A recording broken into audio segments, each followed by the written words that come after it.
फूलपुर की रैली ने जिस तरह उत्तर प्रदेश का माहौल बनाना, उससे साफ लग रहा है कि यूपी में भाजपा का 5वें चरण में बहुत बड़ा नुकसान, क्योंकि 20 मई को 5वें चरण का मतदान होना था फूलपुर में। उससे पहले राहुल और अखिलेश पहुंचे थे फूलपुर जनसभा करने, जिस रैली में अखिलेश यादव और राहुल गांधी का हवाई जहाज हेलीकॉप्टर लैंड होने से पहले ऐसी बेकाबू भीड़ जिसने पूरी व्यवस्था को तहस नहस कर दिया।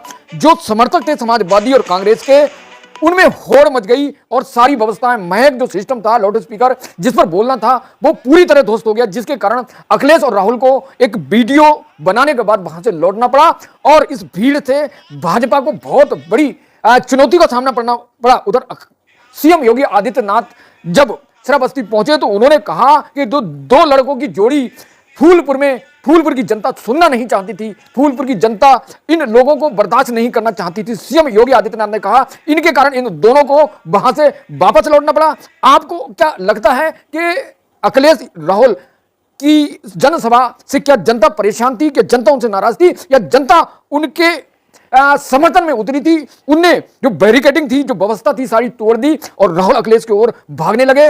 दोनों नेता बिना जनसभा करे एक वीडियो बनाकर वहां से निकले। तो इस फूलपुर की जो वीडियो वायरल हुई, जिस तरह अखिलेश राहुल को वहां हेलीकॉप्टर से उतरने में और वहां रुकने में जो समस्या है, उसका वीडियो वायरल आपको दिखाएंगे कि आखिर इस वीडियो में किस तरह जनता बेकाबू भीड़ लगातार राहुल और अखिलेश की ओर दौड़ रही थी।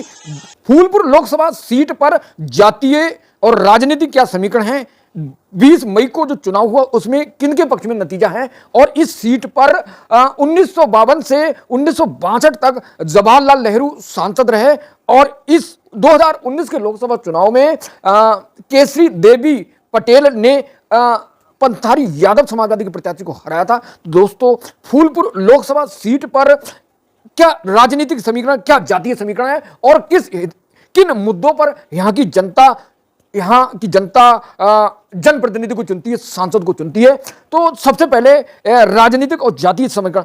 यहां पर 20 लाख से ज्यादा वोट है, मतदाता हैं, जिसमें सबसे ज्यादा कुर्मी समुदाय का वोट बैंक है और इसी वोट बैंक के आधार पर हर पार्टी जब भी यहां अपने प्रत्याशी को उतारती है तो उस आधार पर कि कुर्मी मतदाता है तो कुर्मी के आधार पर यहां से कुर्मी मतदाताओं को उतारा जाए। भारतीय जनता पार्टी ने फूलपुर लोकसभा सीट से इस बार प्रवीण पटेल को टिकट दिया है, जो सदर फूलपुर से भाजपा विधायक हैं। और क्योंकि यहां पर कुर्मी पटेल जो समुदाय है वो सबसे ज्यादा है और किंग मेकर की भूमिका निभाता है ये समुदाय। इसके बाद अगला जो इंडिया समाजवादी के प्रत्याशी है, जो समाजवादी के पाले में ये सीट गई है, तो समाजवादी प्रत्याशी ने अमरनाथ मौर्य को, जबकि बसपा ने जगन्नाथ पाल को मैदान में उतारा। वहीं अपना दल कामरेडी जो अनुप्रिया पटेल की पार्टी, उन्होंने महिमा पटेल को मैदान में उतारा है। इसका मतलब प्रवीण पटेल और महिमा पटेल को दोनों को कुर्मी वोट पर भरोसा है और ओबीसी कार्ड खेलने के मूड से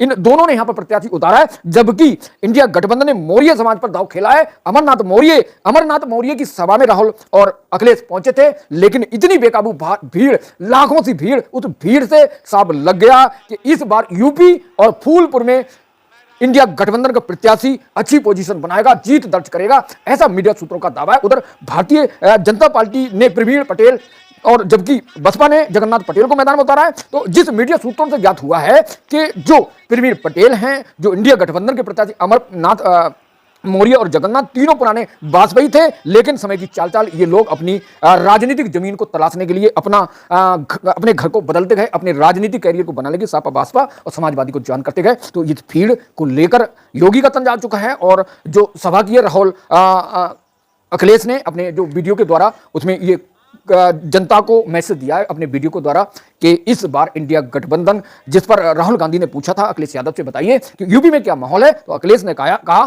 कि 79 सीटों पर 79 सीटों पर इंडिया गठबंधन जीत रहा है, जबकि कोरंटो जो है यानी बनारस जहां पर मोदी है वहां पर लड़ाई है। तो इस तरह अखिलेश और राहुल वहां से बिना भाषण दिए चले गए। तो इस रैली का जो वीडियो वायरल होगा आपको दिखाते हैं। उस वीडियो में किस तरह बेकाबू भीड़ ने बैरिकेडिंग को तोड़ा था, महक सिस्टम को ध्वस्त कर दिया था और दोनों नेताओं के पीछे लाखों की भीड़ भाग रही थी। तो इसकी चर्चा सोशल मीडिया पर और प्रिंट इलेक्ट्रॉनिक मीडिया में है। तो आपको इस लोकसभा सीट पर जिस पर 20 लाख वोट है, जिसमें मैंने बताया 3 लाख जो वोट शेयर है वो कुर्मियों का है और यादव 2 लाख और मुस्लिम 2.5 लाख, SC ST 2.5 लाख, ब्राह्मण 2 लाख, कायस्थ 2 लाख। और तो इतना वोट यहां पर है इस कम्युनिटी का। तो मायावती ने यहां मुस्लिम दलित कार्ड को खेलने के लिए कम से कम 5 लाख वोट के सारे जगन्नाथ को उतारा है। वहीं इंडिया गठबंधन ने यादव और मुस्लिम और हिंदू OBC की तर्ज पर अमरनाथ मौर्य को उतारा है और बसपा ने मैंने बताया पूर्व में कि जगन्नाथ को उतारा है। तो अब देखते हैं कि जो वहां का किंग मेकर है, क्या राम हिंदुत्व और योगी मोदी लहर के इस बार वहां हावी रहेगी या फिर जो इंडिया गठबंधन के एजेंडे हैं, संविधान को बचाने वाले, आरक्षण को बचाने वाले, वो हावी रहेंगे। तो दिलचस्प मुकाबला है यहां पर। जो इंडिया गठबंधन का प्रत्याशी अमरनाथ मौर्य की स्थिति काफी मजबूत लग रही है, लेकिन अब भारतीय जनता पार्टी ने प्रत्याशी को बदला है। तो देखते हैं पीवी पटेल कि अब इंडिया गठबंधन के प्रत्याशी अमरनाथ मौर्य को हरा पाएंगे। दिलचस्प 4 जून का इंतजार कीजिए। लेकिन यहां पर राहुल और अखिलेश की पार्टी जो गठबंधन है वो मजबूत है। इस मजबूत और ये जो वायरल हुआ जो वीडियो, लाखों की भीड़ हेलीकॉप्टर को उतरने से पहले बेकाबू हो गई, इसकी पूरे देश और राज्य में चर्चा है। इस चर्चा से क्या अमरनाथ मौर्य जीत पाएंगे? बहुत ही दिलचस्प सवाल है। इस सवाल का जवाब आप दीजिए। तो मेरे साथ जुड़े रहिए TPN 20 न्यूज, हर जंग में आपके संग। नमस्कार।